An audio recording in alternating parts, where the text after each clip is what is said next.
Is there objection to the adoption of the privilege resolutions? The chair hears none. The resolutions are adopted.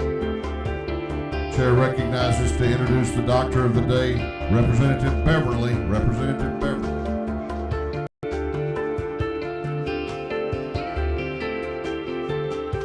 Good morning, colleagues. Our doctor of the day is Madeline Davidoff. She received her Bachelor of Science degree in Biomedical Engineering from Marquette, earned her medical degree from the Medical College of Wisconsin. She completed her residency in internal medicine at Boston Med and cardiology fellowship at Emory University. Dr. Davidoff specializes in cardiology and manages her solo practice in Macon and Warner Robins. She is a member of the Medical Association of Georgia and has served on various boards and committees. She's past president of Bibb County Medical Society. I give you Dr. Davidoff.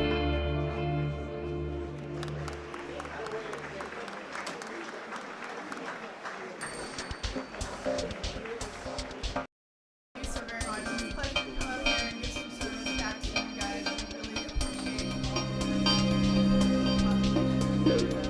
As a specialist, I am very well aware of knowing my own medical area, and I have great respect for the seriousness that you take in working into processing all the different areas in which you're responsible for governing both the state and the process. Thank you so much for everything that you do. Allergist, crushing chest pain, I am your girl. Other stuff? Great day, thank you.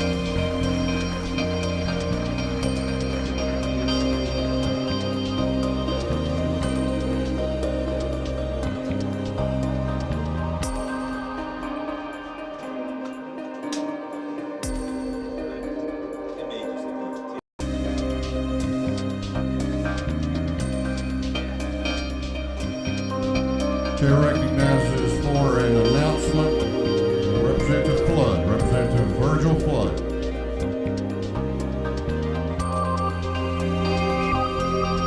Thank you, Mr. Speaker. Tomorrow morning at 8 o'clock, the House Democratic Caucus will meet at 8 a.m. in room 406, please. 406, tomorrow at 8 o'clock. Thank you.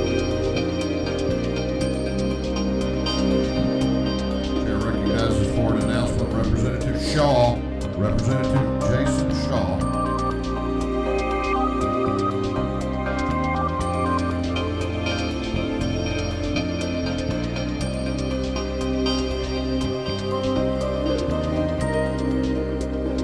Thank you, Mr. Speaker. The Rural Caucus will have our first organizational meeting of the year today. As soon as we adjourn today, we're going to meet at our normal place in the Department of Agriculture. So we'll have a lunch there. So around 12:30, we'll be ready. So Rural Caucus today. Thank you.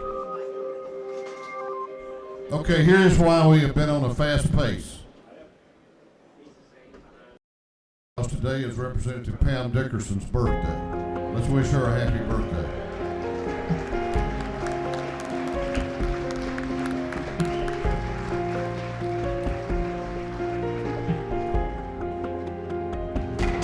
All right, I'm going to ask this House to begin coming to order. Find your seats and let's begin coming to order. I want you to remain in the chamber. We are going to be in these for just 2 or 3 minutes while we get some technical matters lined up here.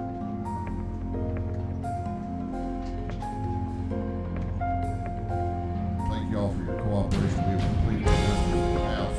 We will be in a posture to be adjourned after the adjournment of the joint session.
every member of the House please take their seats? Every member. House will be in order.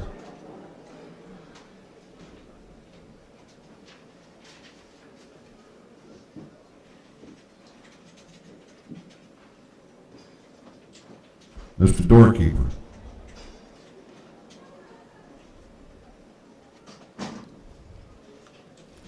Mr. Speaker, the judge of the Court of Appeals await entrance to the House chamber. Mr. Doorkeeper, please admit the justices of the Supreme Court of Georgia and the judges of the Court of Appeals of Georgia, led by Chief Justice U.P. Thompson and Chief Judge Herbert E. Phipps, to the chamber of this House.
While the judiciary is taking their seats, the chair appoints as a committee of escort to escort the governor of Georgia into the chamber of the House the following House members: Representative Coomer, Representative Terry Rogers, Representative Dickey, Representative Donahue, Representative Hawkins, and Representative Carl Rogers, all to be on the escort committee for the governor.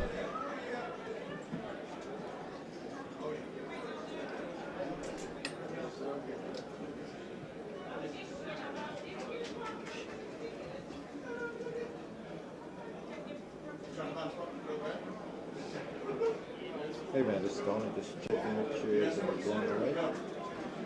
Okay, thank you, brother.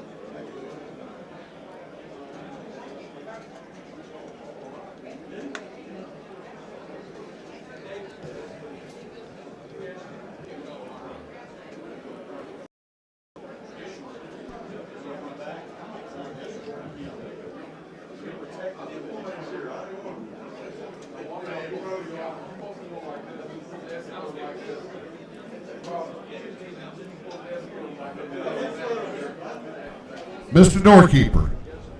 Mr. Speaker, the President, President Pro Tem, and the members of the Senate await to this chamber. Mr. Doorkeeper, please admit to this chamber the President of the Senate, Lieutenant Governor Cagle, President Pro Tem of the Senate, Senator Schaefer, the First Lady of the Senate to the chamber, and the members of the State Senate.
This joint session will please come to order. Joint session will please come to order. It is my distinct honor to introduce a leader that we served together early in our legislative careers. He is a friend. He's been a great leader for this state, been a great partner across the hall. Please welcome Georgia's Lieutenant Governor, the President of the Senate, Casey K.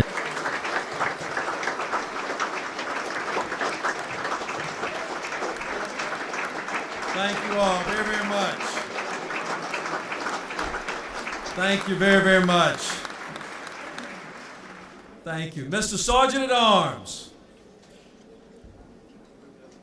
Mr. President, His Excellency, the Honorable and his Committee of Escort await admittance into this chamber. Thank you, Mr. Sergeant at Arms. Please let the Excellency Governor, along with his escort committee, into the chamber at this time.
Please join me in welcoming the Justices of the Supreme Court at this time.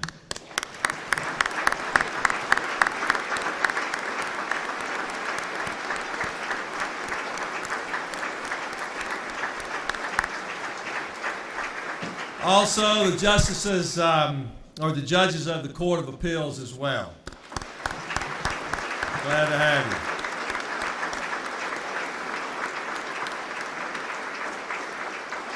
So we would like to recognize in the gallery our constitutional officers of our great state as well.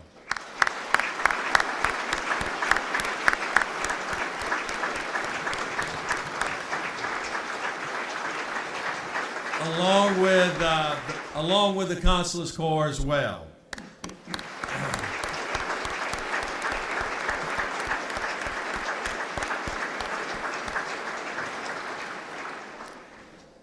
And obviously now a person that I have grown to respect and appreciate for so many years, an individual that I had the privilege of serving with from Blue Ridge, Georgia, my friend and our speaker, David Ralston.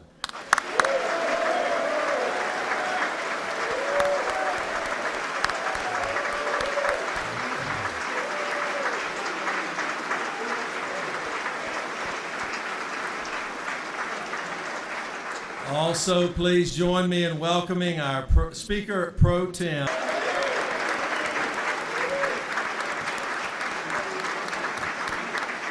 Along with the President Pro Tem of the State Senate, David Schaefer, as well.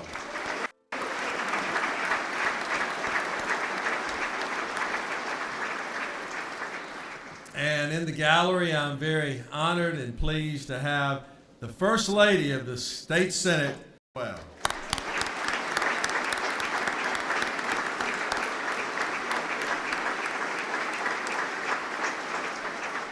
And also in the gallery, a wonderful lady that has been a phenomenal ambassador to this great state. Toured 180 of our schools, reading to kids and giving so much of her, Lady Sandra Deal.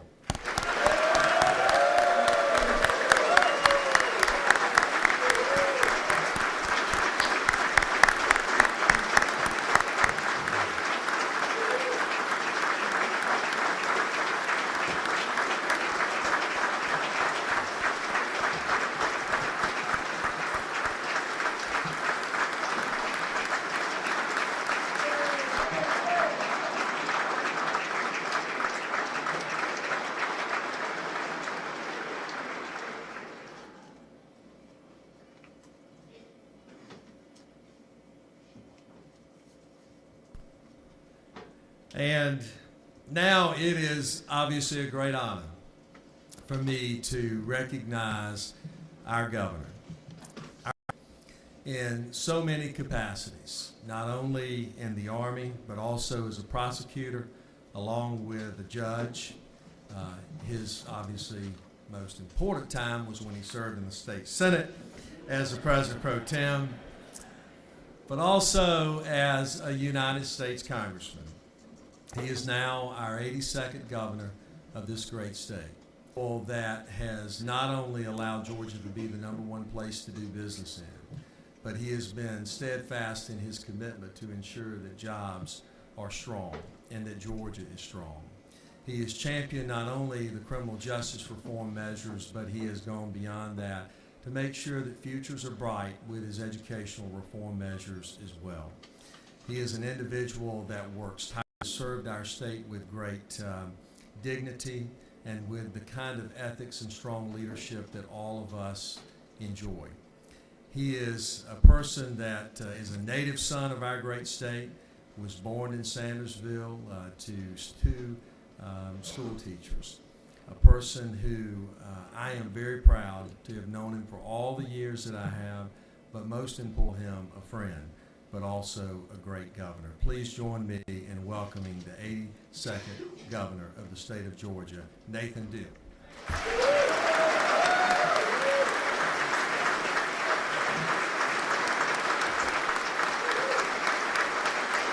Thank you very much. Thank you all. Thank you very much.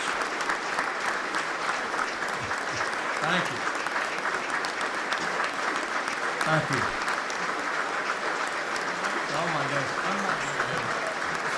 Yeah. Well, thank you all. Please be seated. Lieutenant Governor Cagle, Speaker Ralston, President Pro Tem Schaefer, Speaker Pro Tem Jones, members of the General Assembly, constitutional officers, members of the Consular Corps, and my fellow Georgians. Today marks the 5th year that I've reported to you, the people's representatives, on the state of our state. This is our annual checkup exam on the body politic, where we measure our vitals, celebrate our areas of good health, and seek cures for the things that ail us. In each succeeding year, we've seen the green shoots of our economy grow a little taller. Each year, we've seen more Georgians return to work or get their job for the first time. Each year, we've seen hundreds of more businesses open or relocate here.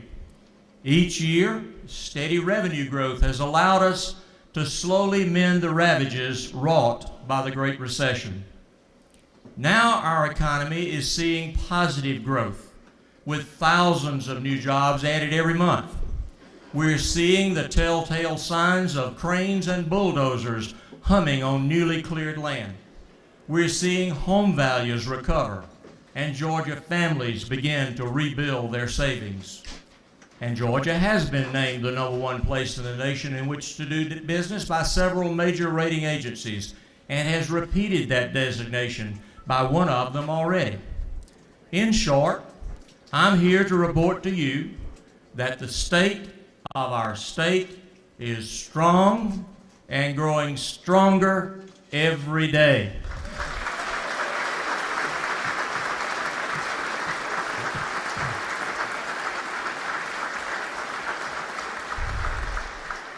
But for every milestone we reach, for every victory we attain, every improvement we achieve, new challenges await.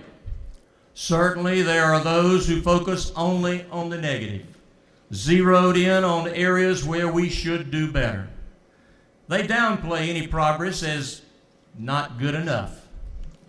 To them I say, celebrating our progress puts our challenges in perspectives and reminds us that together we can achieve greatness. Our shortcomings don't go unacknowledged. They are simply what we're going to address next. When focused only on the negative, the job before us can seem overwhelming.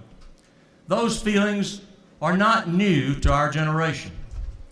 Atop President Kennedy's desk sat a fisherman's prayer which says this: "O God, thy sea is so great, and my boat is so small."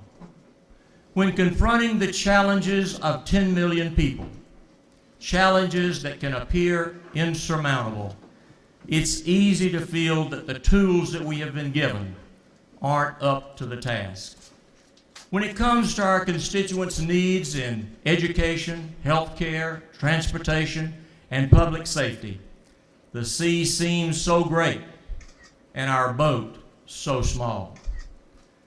We may have 10 million challenges, but remember, we also have 10 million oars. In the turbulent waters of the recession and recovery, we have rowed steadily forward. The synchronized beat of unified oars has set the rhythm for our economy. Georgians have spoken clearly that the conservative principles which have guided our decisions, the very ones that have brought us out of the recession, must continue to guide our future growth. These include keeping our government small, prioritizing and balancing our budget, and emphasizing a strong business climate. State government cannot address the legitimate needs of our citizens, however, without adequate revenue. Last year, we based our budget on an anticipated revenue growth of 3.4%. That was in keeping with our pattern of conservative budgeting. So, when fiscal year 2014 ended, our actual revenue was 4.8%. That differential between what we spent and what we collected is deposited into our rainy day fund. Every budget cycle since I have been governor, we have added to that fund so that it has increased by some 643% since I took office.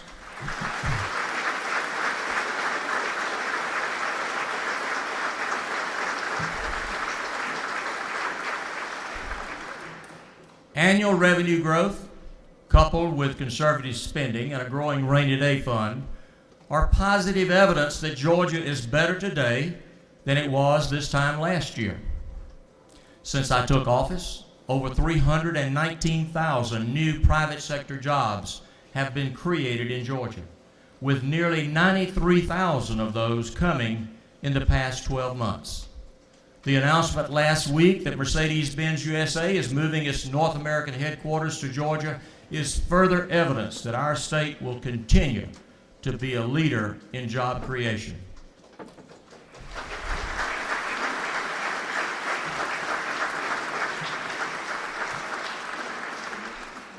But with job creation comes population growth. Georgia is now the 8th most populous state in the nation, moving from the number 10 position in just 4 short years. You know, people don't move to a state unless it provides them with opportunities. The Mercedes-Benz slogan is the best or nothing. The company that accepts nothing but the best chose Georgia. I'll take that.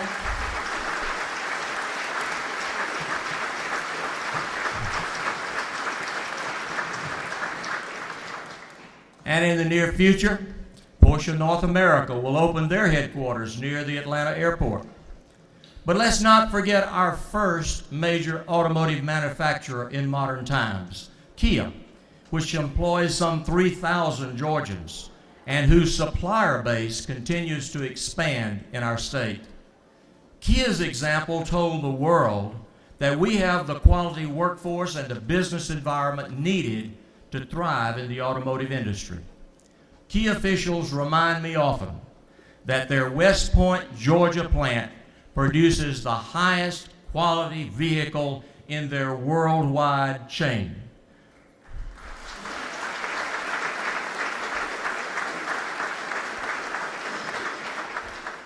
Furthermore, home prices are up in the past year and up significantly since 2011.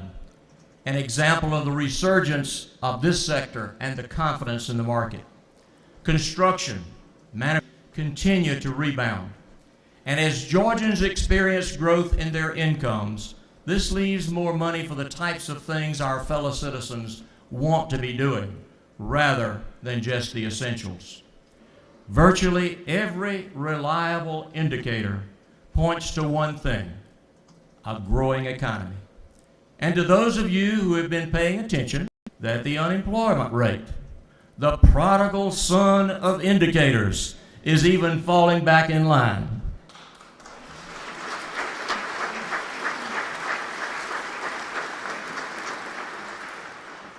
For those who were too long unemployed or underemployed, for their relatives who watched them struggle to get hired, and for the Georgians, the economy is an economy in which people work. We are making a difference. The ocean of need is vast, but it's shrinking. And we will continue to close the distance between where we are and where we wish to be. Still, need does exist. Over 90 dropped out between grades 9 and 12 over the past school year. That is far too many. Neither Georgia nor these young people can afford the disparaging effects that typically result from someone leaving high school prematurely. This is why, over the next few years, we intend to take a compromise to make K through 12 education more accessible and more effective. A child that does not graduate from high school is that much less prepared for the workforce, that much less prepared for college, and that much more prepared for a life behind bars. I'm establishing an Education Reform Commission. Questions regarding our education system, such as increasing access to Georgia's world-class early learning programs, recruiting and retaining high-quality teachers in our classrooms, and expanding school options for Georgia's families. This group, which will be composed of legislators, educators, and a variety of other stakeholders, will to me by August the 1st of this year. I fully anticipate this process to be as successful as the one involved in our justice reforms, after which it is modeled. In addition, a subset of this group will examine the most appropriate ways to modernize our QBE funding formula from the 1980s. This model is student in our classrooms and some of their parents. Just as most of us would not dress our children in parachute pants and jelly shoes, and would not teach them about computers on a Commodore 64, neither should we educate them under a 1980s funding formula.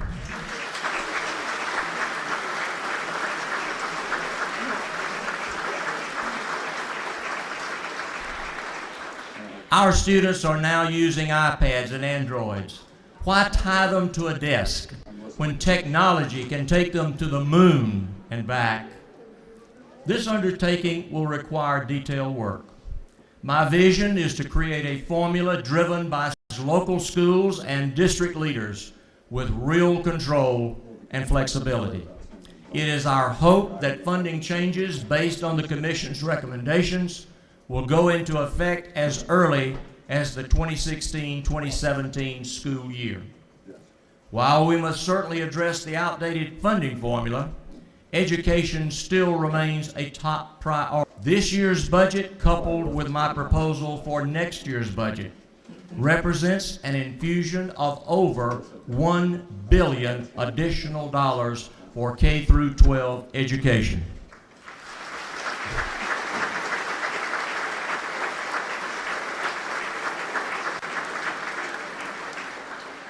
Working together, percentage of the state budget to K through 12 education of any governor and General Assembly in the last 50 years.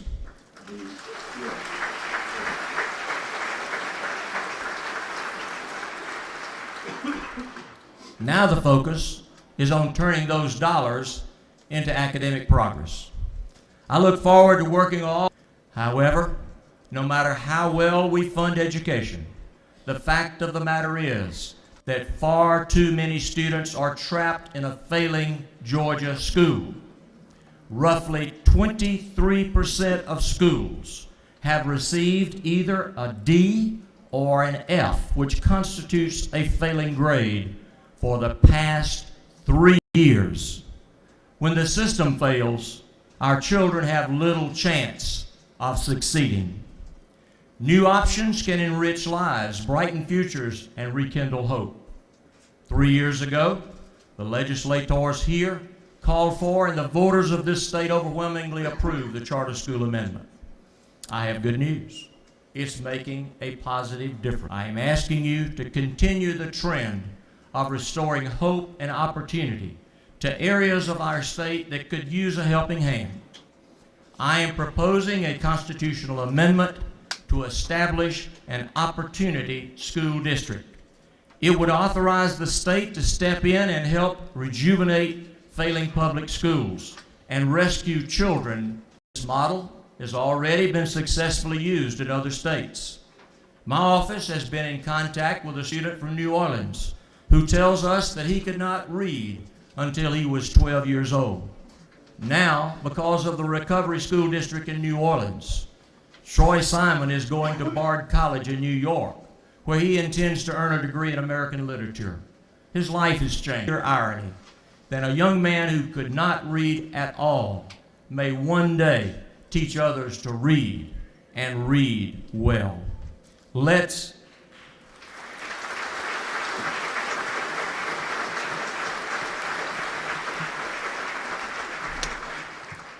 stop making excuses. If we want to break the cycle of poverty, they have the skills to escape poverty. If we want to interrupt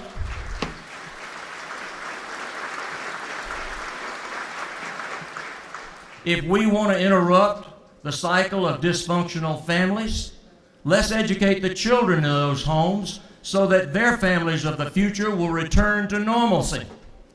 If we want our young people to have hope, the greatest beacon of hope we can confer on them, a quality education that leads to a good job, a stable family, and the stairway to the future.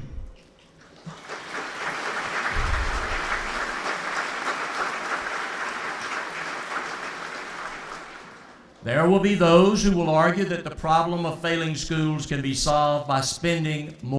They ignore the fact that many of our failing schools already spend far more money per child than the state average. The problem is not money.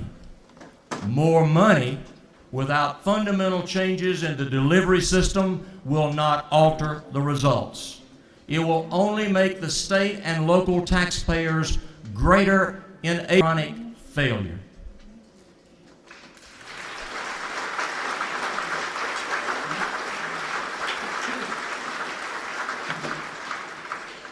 If we take this step, more students will be able to gain employment, go to college when they graduate, more employers will be satisfied with our state's workforce, and more of their colleagues decide to locate in Georgia.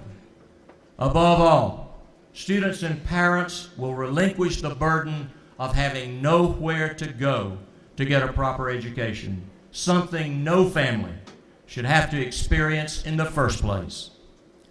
Now, liberals cannot defend leaving a child trapped in a failing school that sentences them to a life of poverty. He cannot argue that each child in Georgia already has the same opportunity to succeed and compete on his or her own merits. We have a moral duty to help these children who cannot help themselves.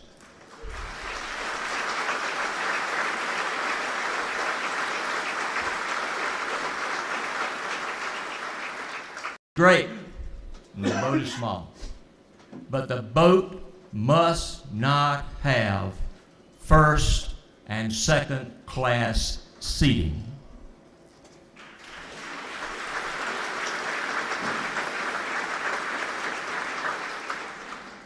I am calling on you to do your part in this session to get this referendum on the ballot so that Georgians' hopes of success are not determined by his or her zip code. Our places of learning should be places where a child learns triumph, not defeat.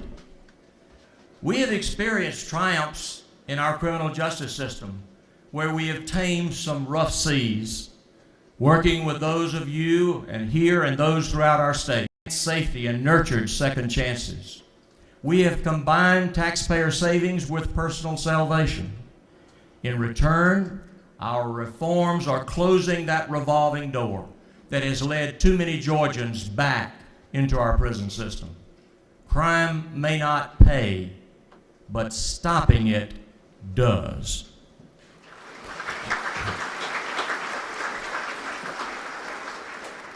I've already shared with you just last month and in the inaugural address the promising results of some of our efforts. My budget this year will reflect our commitment to these important reforms. The next step we're taking to improve our delivery of justice will further make Georgia a leader in this area. One troubled family or neighborhood will deal with a multiple of agencies, from pardons and parole to DFACS to the Department of Juvenile Justice to the Department of Corrections. Under current policy, these agencies often do not coordinate effectively on these cases. This fails to bring a holistic approach, and it doesn't deliver services efficiently. For this reason, I'm proposing to create the Department of Community Supervision to eliminate redundancy and enhance communication between these related groups. This new agency will pull from the relevant existing portions of corrections, juvenile justice, and pardons and parole. While the division of services will not contribute to the agency itself, we will be including the DFACS director on the Board of Community Supervision to facilitate the transfer of appropriate information. Recently, we have seen tremendous growth in the number of child welfare investigations, due in part to our 24-hour call center. This is why we will continue to meet this unfortunate need, including support for 278 additional caseworkers. In addition, the Child Welfare Reform Council, which I created in 2014, has released its review on the Division of Family and Children's Services. To address some of the recommendations, I am proposing in my budget this year that we fund several upgrades. Include a mentor program for supervisors, providing for greater career and salary growth for personnel, promoting the safety and the resources available to caseworkers, and enhancing recruitment and training of foster parents. By caring for our caseworkers and our foster parents, we can better care for our children.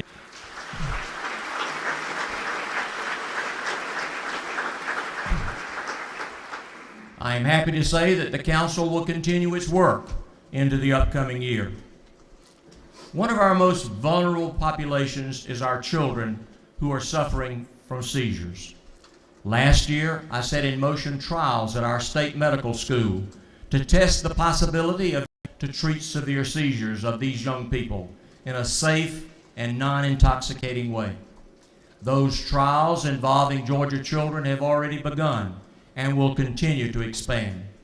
This year, I hope to sign legislation to decriminalize cannabis oil in Georgia so that families who need it and who obtain it legally will not be prosecuted for possessing it.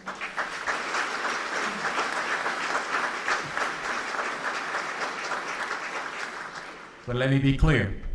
I do not support the legalization of marijuana for recreational purposes.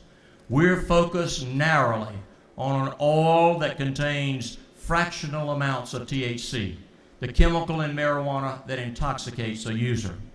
We want to find a pathway to bring our children to Colorado without becoming Colorado.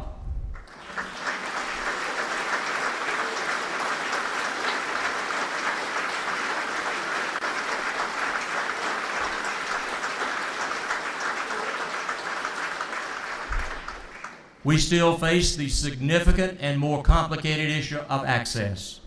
That's why, in addition, I am proposing a study committee to research a proper role for the state of Georgia in the ongoing debates about the types of medical conditions that can benefit from this product and how we can best address this in a logical and controlled manner.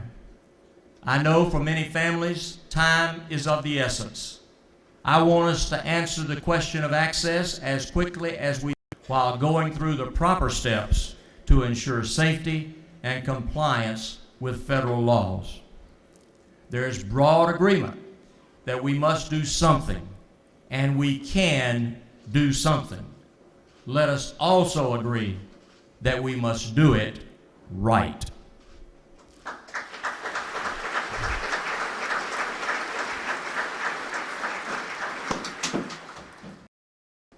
Even a small boat conquering the sea must dock every once in a while.